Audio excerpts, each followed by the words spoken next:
Hello guys, आप लोग कैसे हैं? हमें आशा है आप स्वस्थ होंगे और मस्त होंगे। हम लोग परीक्षा की तैयारियां में उम्मीद है कि आप बहुत अच्छे से कर रहे होंगे, क्योंकि एक एक दिन हम लोगों का कम होता जा रहा है और हम लोगों का एक जो तैयारी है वो बहुत तेज करनी होगी, क्योंकि हमारे पास प्रतिदिन एक एक दिन कम पड़ रहा है। और उस हिसाब से हम आपसे यही कहना चाहेंगे कि जितना भी आपके पास समय है, जितना आप समय दे सकते हैं, अधिक से अधिक समय आप इस समय पढ़ाई करें, जिससे आप एक टॉपर बन सकें, क्योंकि टॉपर आप ही लोगों समय से बनते हैं। और अगर आपने ये सोचा कि अभी तो 45 दिन बाकी हैं, अभी 40 दिन बाकी हैं, तो आज ही कल पढ़ लेंगे, ऐसा नहीं है। आप कल के चक्कर में कल छूट जाएगा। मैंने एक वीडियो के माध्यम से आपसे बताया भी था कि आप टाइम टेबल फिक्स कर लीजिए, कम से कम 6 घंटे का तो टाइम टेबल फिक्स कर लीजिए, एक ही घंटे का सफा समझ ले लीजिए।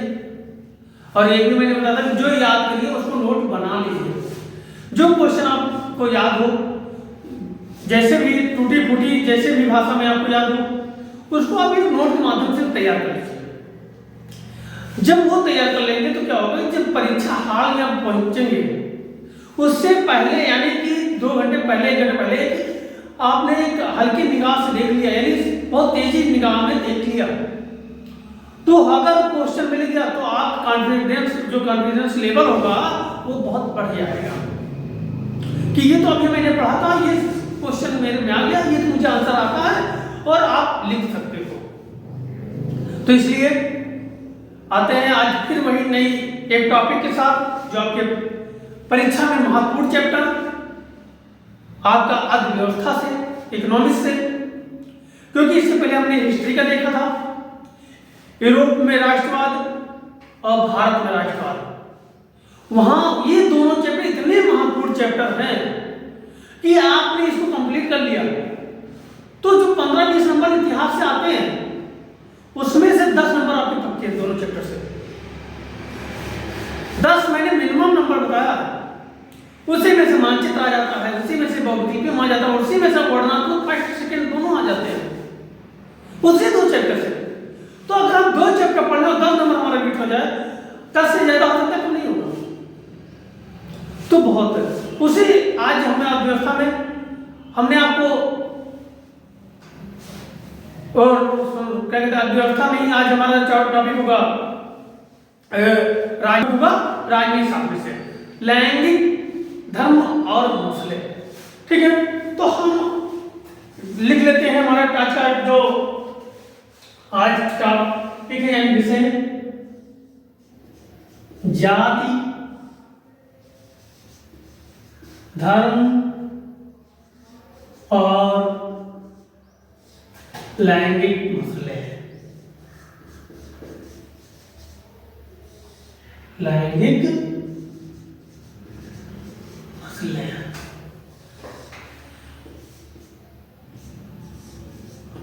आज हमारे टॉपिक है, क्योंकि ये भी हमने एक बताया था कि आपकी परीक्षा के लिए कौन कौन से महत्वपूर्ण चैप्टर हैं।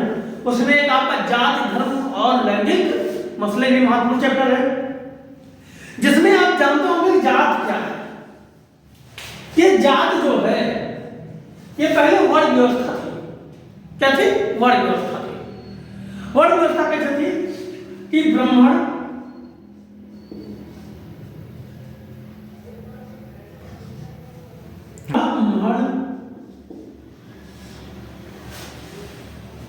क्षत्रिय, वैश्य, अशूद्र, वो वाला सा रहेगा शूद्र। ये 4 वर्ण व्यवस्था थी पहले। तो शूद्र भी पहले क्या हो सकता था? ब्राह्मण हो सकता था। शूद्र भी पहले क्या? क्षत्रिय हो सकता था। शूद्र क्या? वैश्य हो सकता था। शूद्र क्या था? शूद्र कोई जाति नहीं था, पहले वर्ण था। वर्ण क्या था? ये जो ज्ञान देने वाला व्यक्ति होगा, ज्ञान देने वाला वो किसी भी उसमें आता होगा, जात, वो जात पहले वो नहीं था। यानी जो अगर पढ़ाने का काम करता है, ज्ञान देने का काम करता है, उसी को हम क्या कहते हैं? ब्राह्मण कहते हैं। की रक्षा करता था, हमारे राज्य के प्रांत की रक्षा करता था, उसको हम क्या कहते थे? क्षत्रिय कहते थे।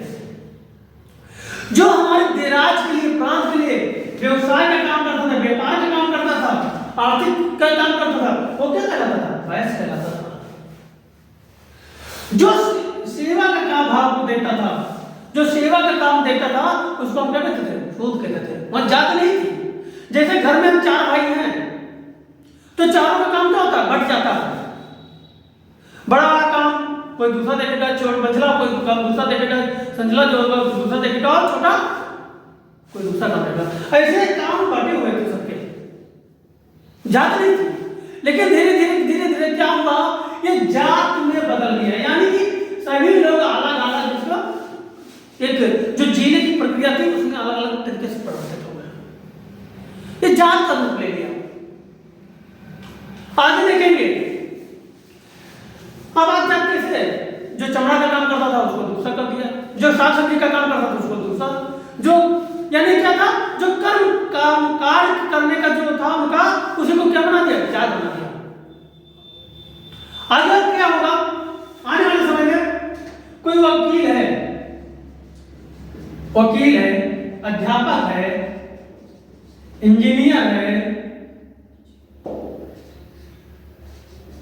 इंजीनियर और डॉक्टर, यानी जितने आपको मिलेंगे ये क्या होंगे? ये आगे वकील है तो आप जानते हैं कि 2 लोग कहीं वकालत साथ में करते हैं, शादी कर लिया।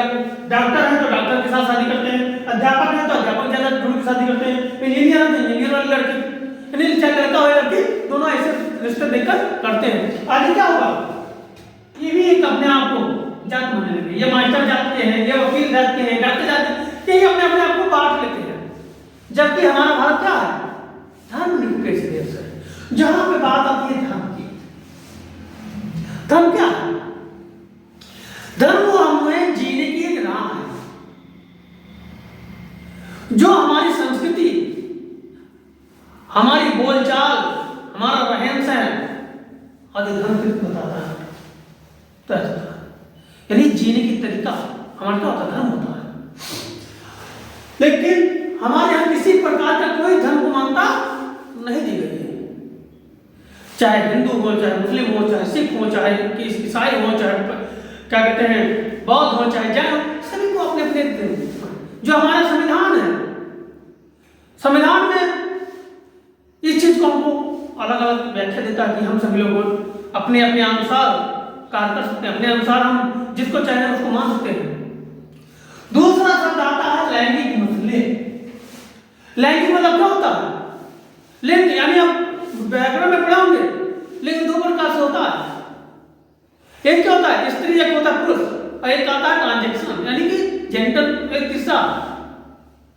ठीक है, तो हम आज इसी के बारे में जात, धर्म और लैंगिक मसले पढ़ेंगे, जिसमें हम आप देखते हैं कई जगहों पर भेदभाव कई तरीके से होते हैं, उसी के बारे में हम आज पढ़ाई करेंगे। ये हमारा महत्वपूर्ण चैप्टर होता है। ठीक है, तो ये वीडियो आपकी परीक्षा के लिए महत्वपूर्ण है, इसलिए बिना स्किप किए हुए लास्ट तक आप बने रहें, क्योंकि अगर बीच में छोड़ दिया तो पेपर देने बाद जरूर पछताएंगे। अगर वो वीडियो कास्ट पूरा देख लिया होता तो ये 2 नंबर मेरे पक्के हो गए होते, एक 4 नंबर पक्का हो गया होता। क्योंकि मैं 100% गारंटी के साथ कहता हूं, जो चैप्टर में पढ़ा रहा हूं उसी चैप्टर से 99% क्वेश्चन आने हैं। इसलिए लास्ट तक आप वीडियो बने रहें और लाइक अवश्य कर दें। लाइक और सब्सक्राइब करने से और कमेंट करने से हमारा हौसला बढ़ता है। हम सोचते हैं कि हम जब आप लोग लाइक करते तो हमें अंदर से उत्साह मिलती है कि आपके लिए और अच्छे से कंटेंट लेकर आए और अच्छे से मेहनत करें। ठीक है, तो आज आइए हम लोग चलते हैं जात धर्म। अब इसमें क्या क्या पढ़ना है मुझे ये चीज देख लेते हैं।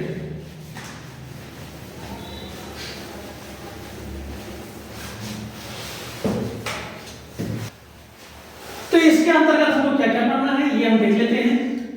ठीक है, क्या क्या पढ़ना है हम इसके अंदर क्या देखेंगे?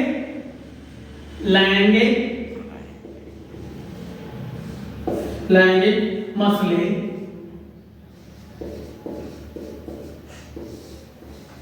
और राजनीति।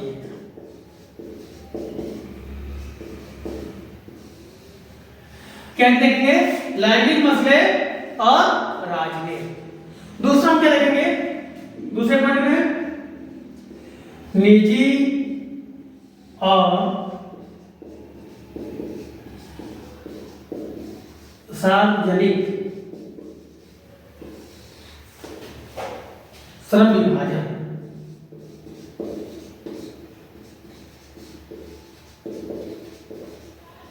क्या देखेंगे? श्रम विभाजन। ठीक, तो लैंगिक मसले और राजनीति देखेंगे। दूसरा देखेंगे निजी और सार्वजनिक श्रम विभाजन। और तीसरा महिलाओं का राजनीतिक प्रतिनिधित्व। राजनीतिक प्रतिनिधित्व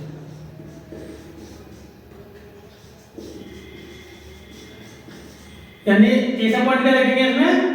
महिलाओं का राजनीतिक प्रतिनिधित्व। चौथा देखेंगे धर्म संप्रदायिकता।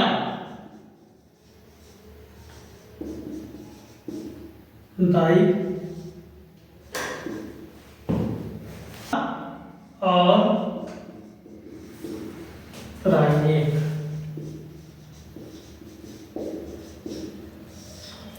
ठीक है, इसके अंतर्गत जाति और राजनीति।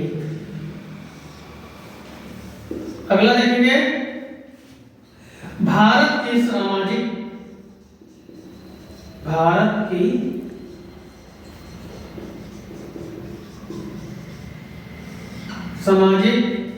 और धार्मिक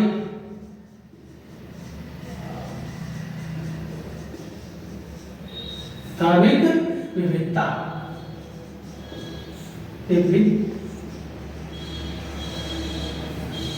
ठीक है, विविधता गलत लग रहा है, इसको सही करें। विविधता, ये चीजें हमको पढ़नी है इसके अंदर। अब हमने इसलिए कर दिया क्योंकि एक आपको ये पता हो जाए कि हमको आगे इस चैप्टर में पढ़ना क्या क्या है, क्योंकि जब तक हमका विषय वस्तु क्लियर नहीं होगा तब तक हम नहीं कर पाएंगे। ठीक, तो अब बात करते हैं लैंगिक मसले की। लैंगिक मसले और राजनीति। लैंगिक मसले और राजनीति की बात करें तो लैंगिक जो है, लैंगिक विभाजन जो है, ये सामाजिक एक रूढ़वादी छवि जो है हर जगह हमको देखने को मिलता है। ठीक है, जो हमारी पुरानी सामाजिक व्यवस्था के अनुसार चली आ रही है। जो लैंगिक मसले की बात करें, इसकी जो असमानता है इसी को दूर करने की और इसकी जो समस्या है इसकी बात की गई है कि हमको कैसे कैसे आगे बढ़ना है। तो हमारी समस्या क्या है कि जो इनकी है तो सामाजिक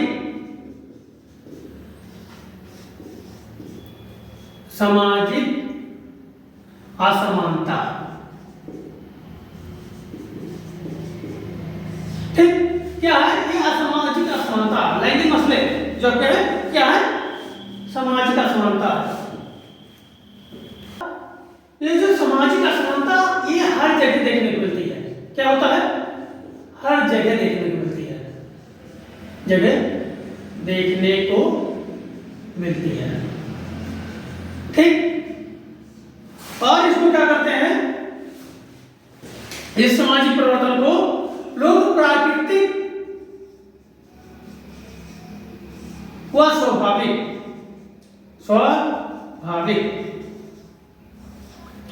प्रचलन मानते हैं।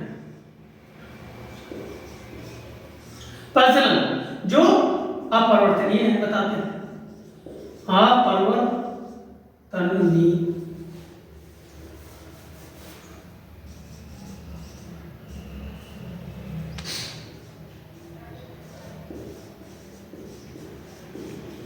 अपरिवर्तनीय है।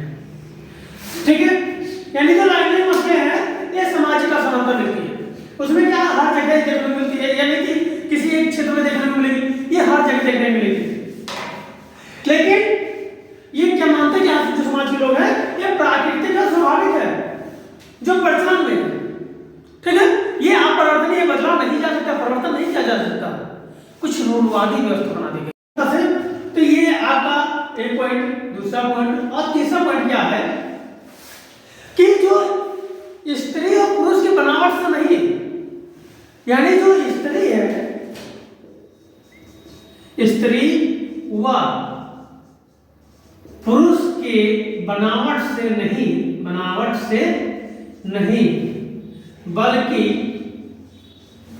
समाज में तयशुदा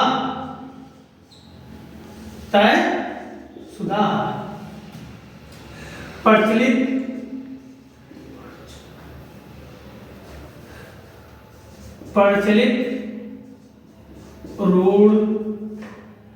रूढ़वादी छवि है। ठीक, समझ आ गया? यानी सामाजिक असमानता क्या हर जगह देखने मिलती है, और उसमें क्या देखते हैं कि प्राकृतिक और स्वाभाविक जो प्रचलन है वो अपरिवर्तनीय है, यानी जो चल रहा है ये अपरिवर्तनीय है, यानी इसको बदला नहीं जा सकता। कारण स्त्री और पुरुष के बनावट में नहीं, बल्कि यानी स्त्री पुरुष से मतलब नहीं है, ये क्या है जो समाज में तयशुदा नहीं, जो तय हो चुका है, समाज जो नियम कानून तय हो चुके हैं वही प्रचलित रूढ़वादी छवि बनाए हुए हैं। ठीक है, तो क्या है लैंगिक मसले की बात है। ठीक है, क्लियर हो गया? अब आगे आते हैं, ये क्लियर हो गया? ठीक, अब आगे आते हैं, क्योंकि हमारा काम केवल समझाना है, और जो मेन टॉपिक लिख रहे हैं यही आप बिंदु में बना के लिख सकते हैं। ठीक है, क्योंकि मैं शब्द को केवल चेपार करने का काम करता हूं, आपको समझाने का प्रयास करता हूं। आप क्या आता है निजी और सार्वजनिक श्रम विभाजन, क्या है निजी और सार्वजनिक। तो निजी मतलब आप जानते हैं जब अपना होता है वो निजी होता है, जब समाज के केंद्रित होता है, समाज के बारे में सब होता है मिलजुल कर, वो सामाजिक होता है। हम आप एक उदाहरण लेते हैं कि जब हम अपने घरों में कोई काम करते हैं उस काम का वैल्यू नहीं होता है, क्योंकि वहां पर धनार्जन नहीं होता है। जैसे स्त्री है, स्त्री सारा दिन यानी सुबह से उठकर रात तक पूरा काम करती है, लेकिन घर से उसको इनकम यानी धनार्जन नहीं होता है,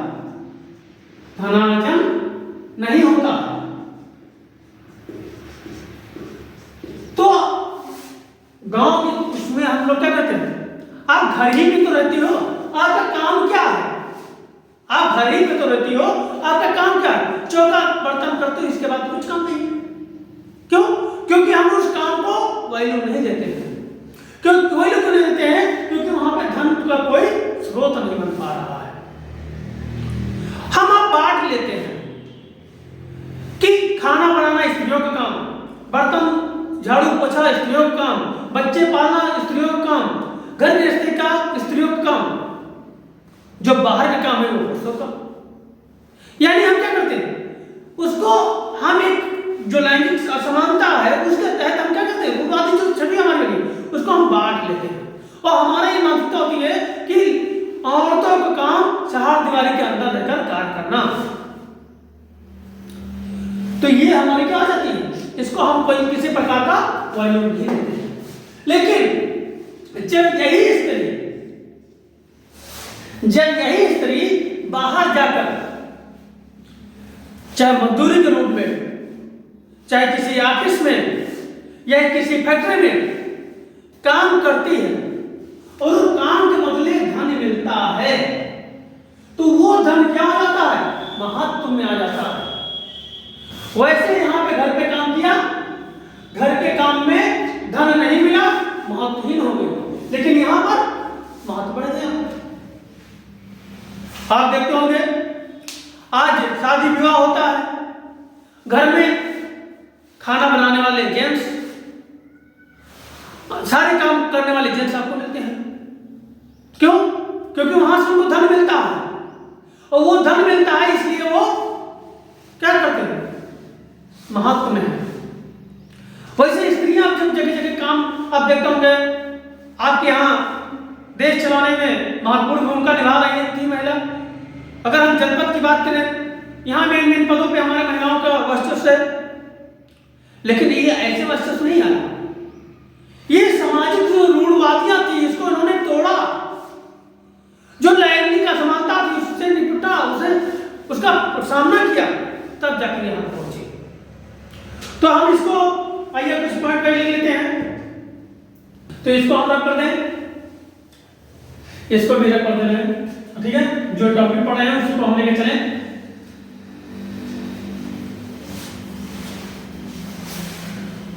तो धीरे धीरे राजनीति में लैंगिक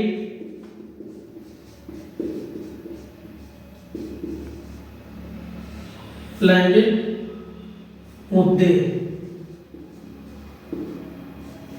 ठीक है, यानी जो महिलाएं थी और राजनीति के जो उनके लैंगिक मुद्दे थे वो क्या है, तो क्या था, धीरे धीरे राजनीति में लैंगिक मुद्दे, यानी मुद्दे क्या हुआ, उभरना शुरू हो गया। क्योंकि जब हमारे पे मुसीबत आती है तो हम उसका हल निकालना शुरू करते हैं।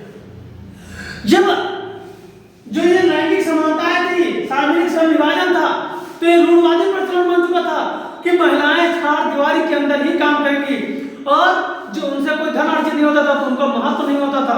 बस यही होता था, आप तो चौका बर्तन या घर गृहस्थी के काम करती हैं, इससे अलावा क्या, वहीं पुरुषों को क्या किया जाता था, पुरुष प्रधान बना दिया जाता था, क्योंकि वो बाहर से धन कमा कर लेकर आते थे, इसलिए उनका महत्व होता था। तो महिलाओं ने क्या किया, महिलाओं ने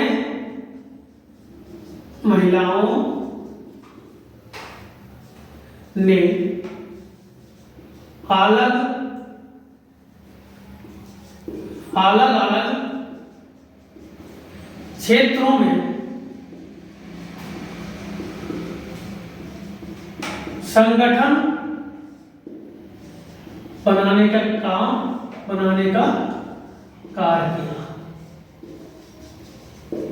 ठीक, यानी क्या किया, आज जो महिलाएं थी अपने इस मुद्दे को लेकर अलग अलग क्षेत्र में क्या किया, संगठन बनाना शुरू किया। क्योंकि जब संगठन बनेगा, महिलाओं को एकत्रित करेंगे, हम अपनी बात को रखेंगे और बात को मनवाने की आगे प्रयास करेंगे। इसलिए इन्होंने एक संगठन बनाया और संगठन से ही आगे इन्होंने काम किया। और साथ में इन्होंने क्या किया, महिलाओं ने अलग अलग क्षेत्रों में संगठन बनाने का कार्य किया तथा अपने हक अधिकार के लिए, हक अधिकार के लिए आवाज उठाए, आवाज। ठीक, दूसरा क्या था, विभिन्न देशों के तरीके, विभिन्न देशों की तरह वोट देने का अधिकार भी, वोट देने का अधिकार की मांग की। यानी कि पहले क्या होता था, पहले महिलाओं को वोट देने का अधिकार नहीं होता था, और जब महिलाओं को वोट देने का अधिकार नहीं है तो महिलाएं अपने हक अधिकार कैसे प्राप्त करें। तो इन्होंने क्या किया कि अपने हक अधिकार के लिए एक तो संगठन बनाया, दूसरा उसी संगठन के बदौलत इन्होंने अपने वोट के लिए मांग करने लगी, मुझे भी वोट देने का अधिकार मिले।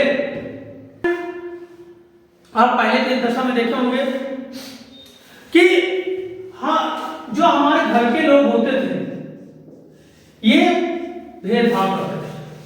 क्या, पुरुष यानी लड़का और लड़की लड़का और लड़की दोनों में क्या भेदभाव होता था?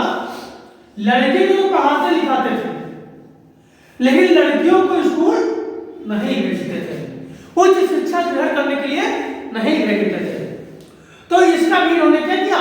मांग किया। क्योंकि अगर बहुत भेजते थे, बहुत अगर दबाव मानते थे, तो केवल निचले स्तर तक इनकी पढ़ाई हो पाती थी, उच्च शिक्षा नहीं ग्रहण कर पाते थे। इसके कारण इनको परेशानी होती थी। तो इसकी भी इन्होंने मांग किया। लीजिए, महिलाओं ने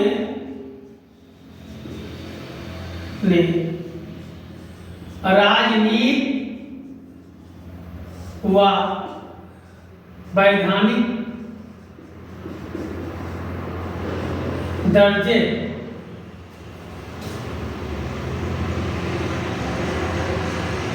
प्राप्त करने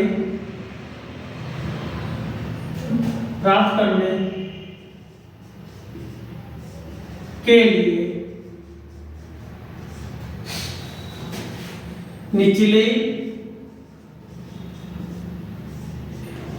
शिक्षा से उच्च शिक्षा ग्रहण करने की मांग उठाई। यानी जो महिलाएं थी वो राजनीति को वैधानिक दर्जे को प्राप्त करने के लिए क्या क्या? क्योंकि पहले गांव में क्या, आज भी बहुत क्षेत्र में मिलेंगे, लड़कियों को पढ़ाएंगे मॉन्टेसरी में, लड़कियों को डाल देंगे प्राइमरी में। क्यों?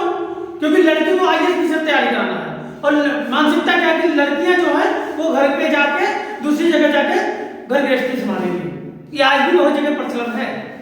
तो वही था, तो इनकी महिलाओं ने क्या किया? राजनीतिक और वैधानिक दर्जा प्राप्त करने के लिए जो निचले स्तर, यानी जो छोटे स्तर तक पढ़ाई किया, इसके बाद घर पे बैठा देते थे। क्या बताते थे कि समाज क्या क्या कहेगा, कि इतनी बड़ी लड़कियां हो गई, इनको यहाँ भेज रहे हैं वहां भेज रहे हैं, तो उसकी डर से समाज के, क्योंकि हमने अभी बताया नहीं मुस्लिम में कि सामाजिक जो प्रचलित रूढ़वादी छवि है वही रोक। तो इन्होंने क्या किया कि निचले शिक्षा से उच्च शिक्षा ग्रहण करने की मांग की। इन्होंने कहा कि इंजीनियर, अध्यापक और ये सारी शिक्षा हमको भी चाहिए, और इससे हम बराबरी का हक ग्रहण करेंगे। ठीक है?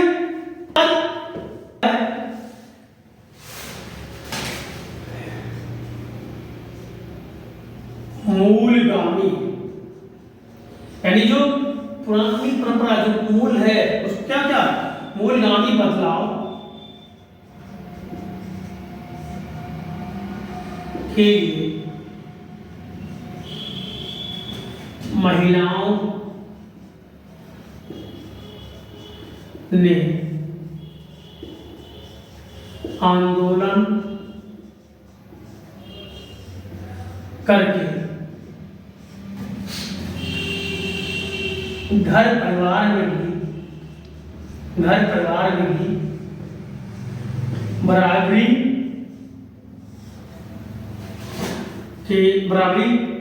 हक अधिकार के लिए हक अधिकार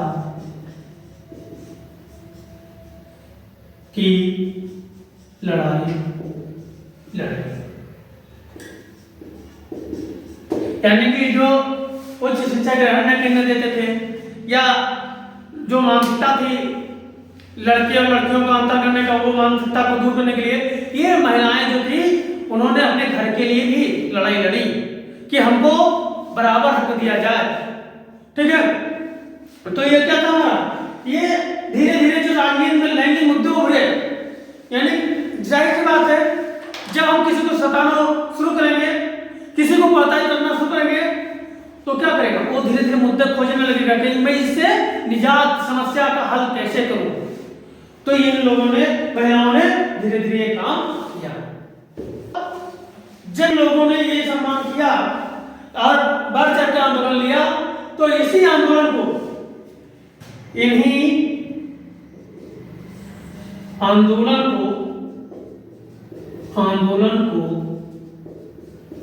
नारीवाद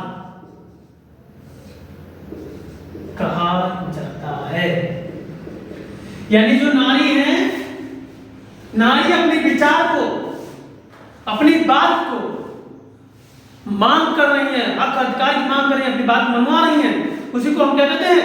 नारीवाद कहते हैं। ठीक है, तो ये इतना क्लियर हो गया, इसको रख रहे हैं। हमें उम्मीद है कि आपको समझ में आ रहा होगा। अगर समझ में नहीं आ रहा है तो कमेंट के माध्यम से आप मुझसे पूछ सकते हैं। साथ में जिन्होंने चैनल को सब्सक्राइब नहीं किया है वो सब्सक्राइब कर दें और लाइक करना ना भूलें। ठीक है, और ज्यादा से ज्यादा शेयर करें। तो ये जमीन आंदोलन को इन्होंने किया, और जब इनको, भाई जाहिर सी बात है, जब आंदोलन को करेंगे और आंदोलन करने के बाद कुछ ना कुछ रिजल्ट जरूर प्राप्त होता है। महिलाओं ने राजनीतिक गुटबंदी की, यानी आंदोलन किया, तो इनके सार्वजनिक जीवन के कुछ उभर के आए, इनको हक अधिकार मिला, ऐसा नहीं है कि नहीं मिला। तो आइए देखते हैं कि राजनीति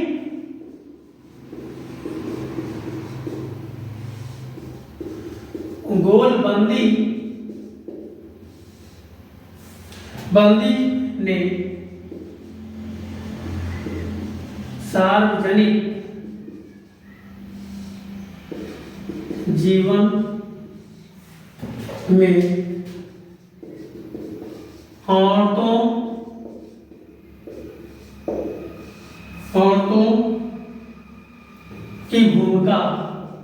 की भूमिका को बढ़ाने में मदद, यानी जो इन्होंने गोलबंदी किया, यानी कि आंदोलन किया अपने हक अधिकार के लिए, अपने पढ़ाई के लिए, तो इनको क्या हुआ? मदद मिला। क्या मदद मिला?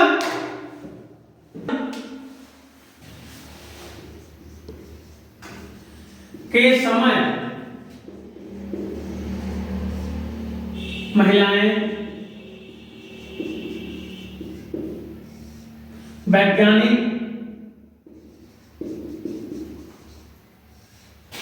वकील, अध्यापक,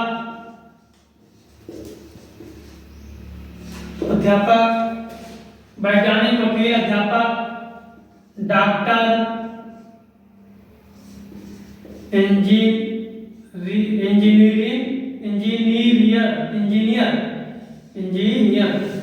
इंजीनियर ना रहेगा यहाँ पे, इंजीनियर,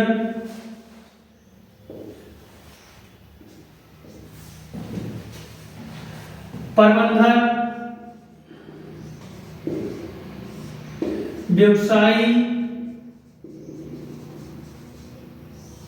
आदि क्षेत्रों में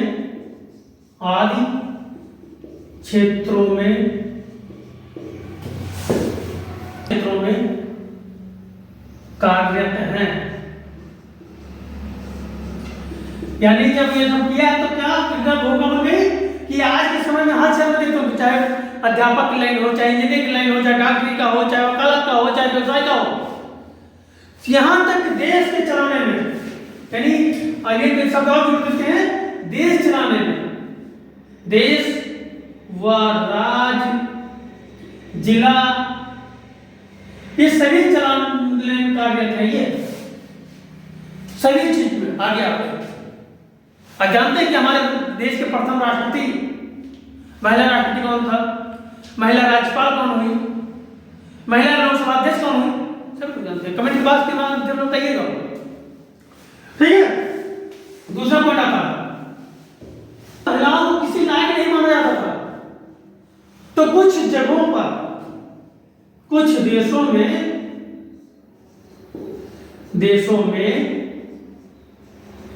महिलाओं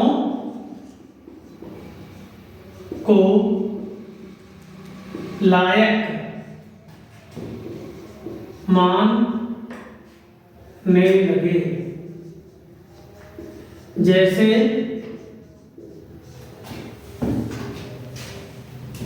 स्वीडन, नॉर्वे, फिनलैंड, यानी ऐसे जहां महिलाओं को कोई अवसर नहीं था, महिलाओं को किसी काम के लायक समझते नहीं थे, वहां पे क्या हुआ? महिलाओं को किसी लायक समझने लगी, महिलाएं भी कुछ कर सकती हैं। ठीक है। इसके बाद यहाँ पे क्या हुआ, लायक समझने लगे और साथ में ये जो देश थे यहाँ की महिलाओं, यहाँ की महिलाओं का सार्वजनिक क्षेत्र, सार्वजनिक जीवन क्षेत्र नल के जीवन स्तर ऊंचा ऊंचा है। ठीक है, क्लियर। यानी क्या हुआ, जब इन्होंने आंदोलन करके कई मांग किया, मांग करने से क्या हुआ कि राजनीतिक गोलबंदी से यानी कि उन्होंने घेराबंदी किया तो सार्वजनिक जीवन में औरतों की महत्वपूर्ण भूमिका हो गई। जैसे आज के समय में देश चलाने में, राज्य चलाने में, जिला चलाने में और भविष्य संवारने में, सबके बच्चों के, वैज्ञानिक के, वकील, डॉक्टर, अध्यापक सभी में क्या हो गया, महिलाओं का अच्छा हो गया। वहीं कुछ देश जो थे महिलाओं को किसी लायक नहीं समझते थे, आज उनके वहाँ महिलाओं का जीवन स्तर बहुत ऊंचा हो गया, बल्कि हमारे यहाँ उतना ऊंचा भी नहीं है, हमारे यहाँ उतना ऊंचा भी नहीं है, लेकिन हो रहा है, ये कहेंगे हो रहा है। पहले की अपेक्षा आज बहुत आगे हम, लेकिन अभी पूर्णतः अभी नहीं कह सकते। ठीक है, तो ये था हमारा। तो हमारे यहाँ क्या है कि देश की आजादी के बाद थोड़ा सुधार हुआ, बाकी अभी भी हम सुधार में लगे हुए। हम लोग देखते हैं कि जो ये महिलाएं हैं, महिलाओं को राजनीति में भागीदारी हम लोग नहीं दे पाते, लेकिन इसको सरकार ने,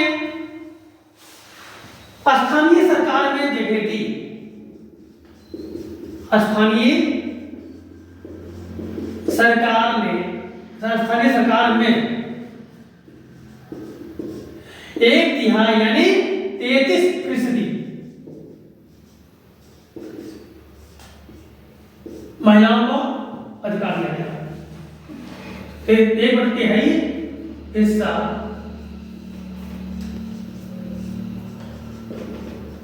महिलाओं को दिया गया। ठीक, स्थानीय सरकार हम लोग जानते हैं, हमारी जो सरकार है 3 स्तर से है, क्योंकि कार्य को विभाजन के लिए हमारे 3 स्तर के, पहला केंद्र, दूसरा राज्य और तीसरा स्थानीय।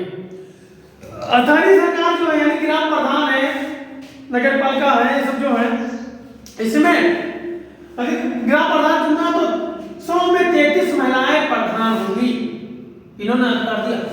लेकिन जहां से नियम कानून बनता करता है, जहां से अपनी आवाज बुलंद होता, वहां अभी हमारा जो स्थान है, यानी महिलाओं का स्थान जो है शून्य है, वहां पर क्या है, नग्न है, शून्य।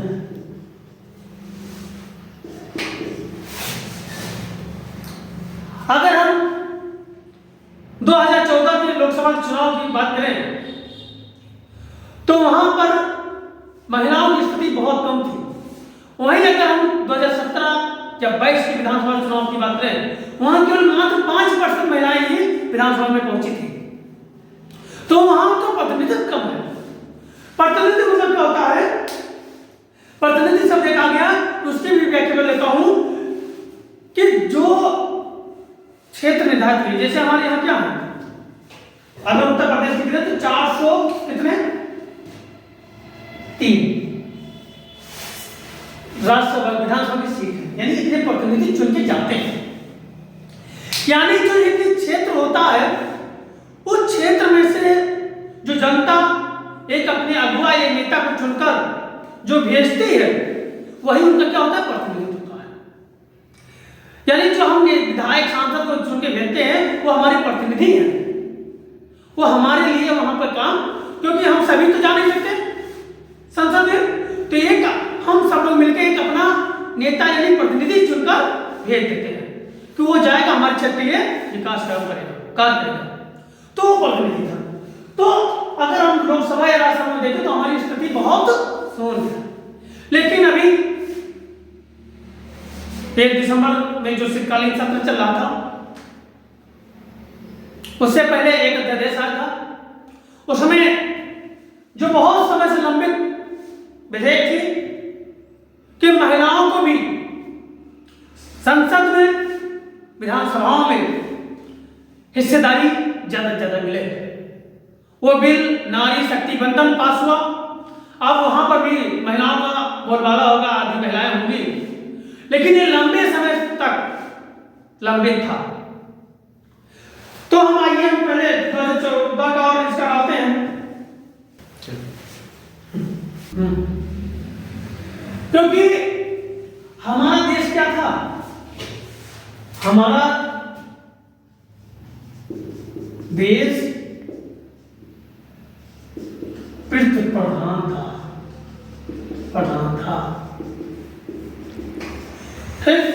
क्या था? पृथ्वी प्रधान था। प्रधान होने की वजह से महिलाओं के साथ भेदभाव व दमन होता है। भेदभाव व दमनकारी नीति अपनाई जाती थी।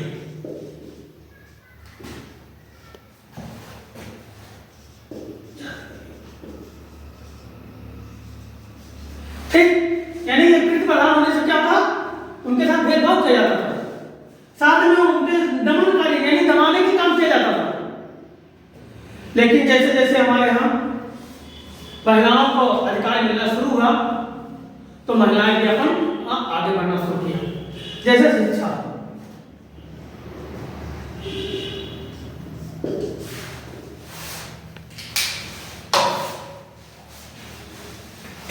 महिलाओं की अगर पढ़ाई की बात करें, महिलाओं की साक्षरता दर तो पुरुषों से तुलना में महिलाओं की कम है। पुरुषों की तुलना में महिलाओं की साक्षरता दर कम है। तो महिलाओं की जो साक्षरता दर है 54% लगभग है, 54% लगभग है।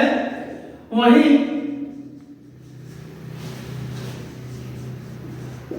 पुरुषों की साक्षरता दर 80% है, यानी लगभग है, पॉइंट में नहीं लिखा, लगभग ज्यादा लिखा। तो बता दीजिए कि ऐसा आपने कहा था। ठीक, यानी महिलाओं की साक्षरता दर लगभग 54% है और पुरुषों की साक्षरता दर लगभग 82% है। ठीक है, अगला पॉइंट, लड़कियों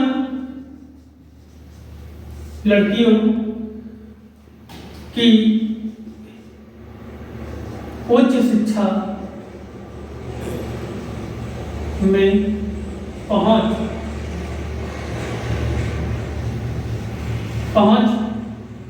कम है। क्यों? क्योंकि पहले हम उनको पढ़ाते ही नहीं थे, हम आगे बढ़ाने का प्रयास ही नहीं किया, तो इसलिए क्या है, लड़कियों की उच्च शिक्षा में पहुंच कम है। अब आता है समान काल समान वेतन। समान काल समान वेतन। तो इसके लिए सरकार ने, अब आप देखते होंगे कि हर क्षेत्र में एक अधिनियम लागू किया है, अधिनियम है, उसके तहत समान काल समान वेतन। यानी अगर हम पढ़ाने का काम करते हैं, अगर मुझे 10,000 मिलता है, अगर वही लेडीज भी पढ़ा रही है उसको भी 10,000 मिलेगा। यानी हम अगर समान कार्य कर रहे हैं, सेम कार्य कर रहे हैं, तो सेम वेतन भी हम दोनों को मिलेगा।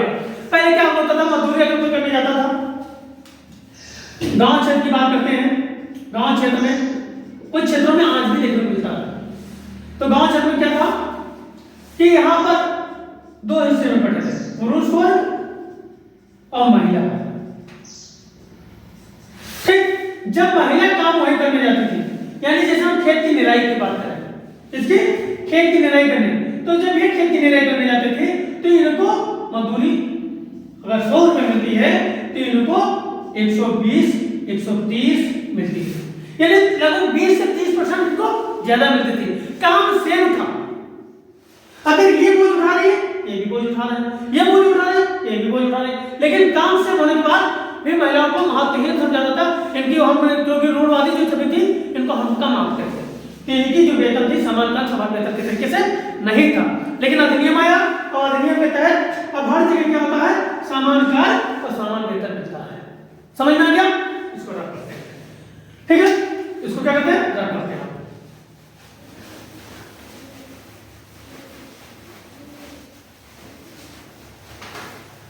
हाँ, तो ब्लैक बोर्ड में पूरा दिख रहा होगा, क्योंकि जब ब्लैक बोर्ड हमारा नीचे था, सेटअप नहीं कर पाए थे, तो जब हम झुकते थे तो पूरा ब्लैक बोर्ड क्या होता था, ढक जाता था। कुछ वर्ड आपको दिखाई ही नहीं देते थे, कुछ टाइम ज्यादा नहीं दिखाई देते थे, लेकिन अब हमें उम्मीद है कि आपको पूरा दिखाई देता होगा। तो अब हम आते हैं अगले टॉपिक पर, कन्या भ्रूण हत्या। क्या टॉपिक है? कन्या भ्रूण हत्या। एक किसमें चल रहे हैं? इसी चरण में चलना, निजी और सार्वजनिक श्रम विभाजन में, इसी टॉपिक में चल रहे हैं।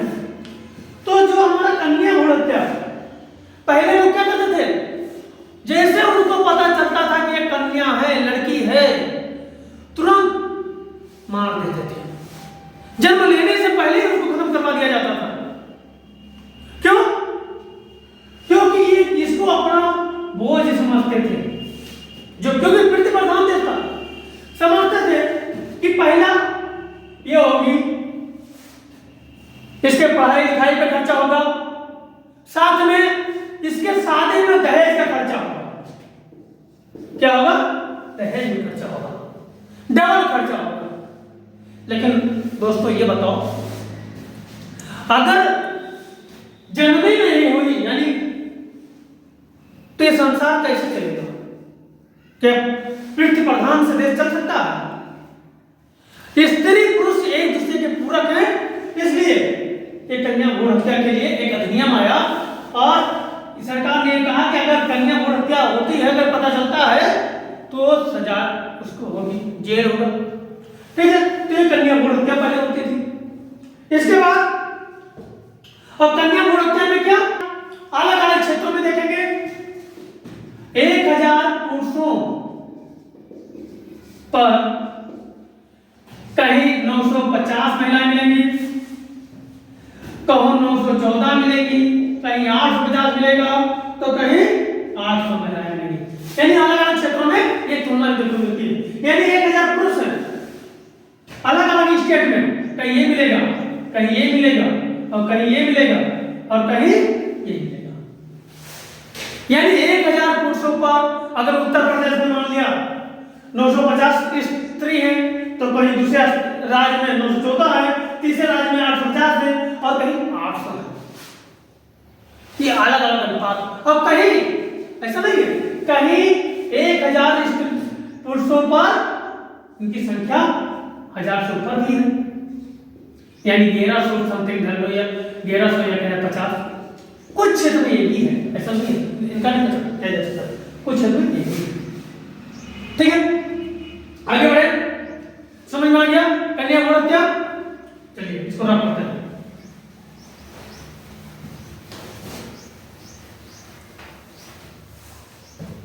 करने के बाद कि महिलाओं को संसद में, यानी स्थानीय सरकार में तो हमको मिल गया, लेकिन संसद में क्या स्थिति है, तो उसको आइए देखते हैं। महिलाओं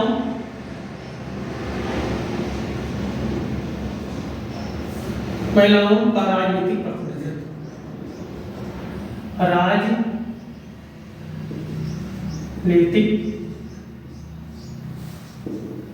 प्रतिनिधित्व।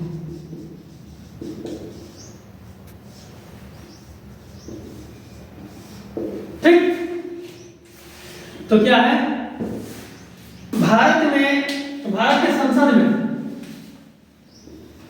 भारत में महिलाओं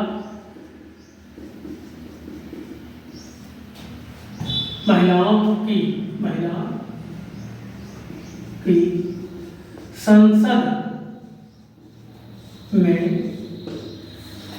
संसद में 2019 के आम चुनाव में 14.36% थी। यानी भारत के संसद में महिलाओं की स्थिति क्या थी? 14.36% थी। वही विधानसभाओं के चुनाव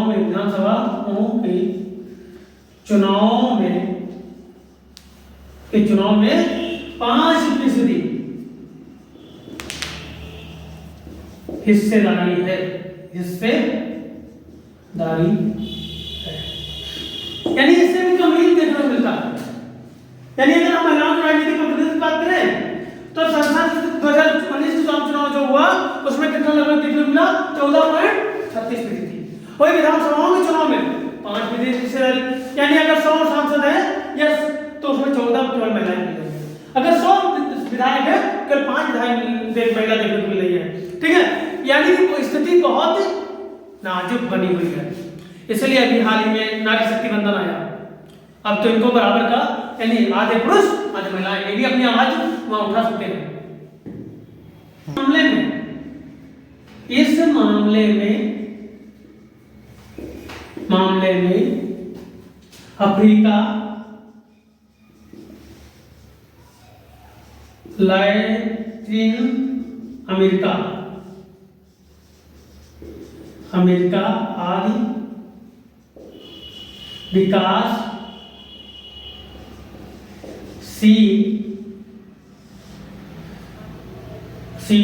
देश आगे हैं। यानी महिलाओं के प्रतिनिधित्व में ये देश लगभग आगे हैं। ठीक है, तो ये क्लियर हो गया। इसको रख करें। चलिए रब करते हैं।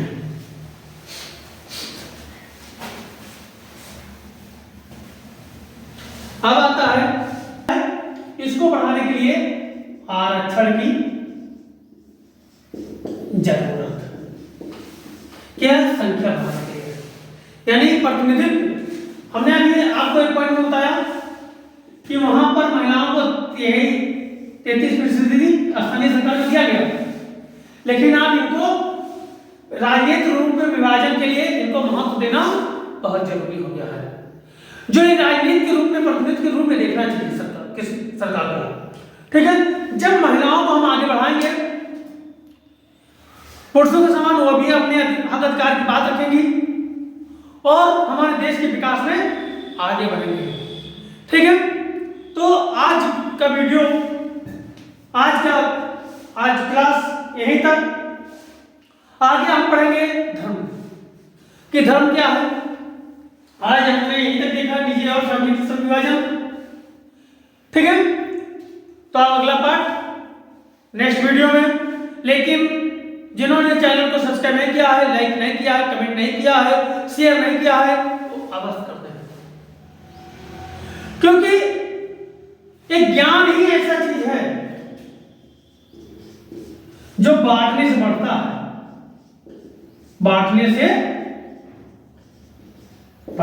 है। ज्ञान क्या है? बांटने से बढ़ता है, बाकी चीज तो घटता है।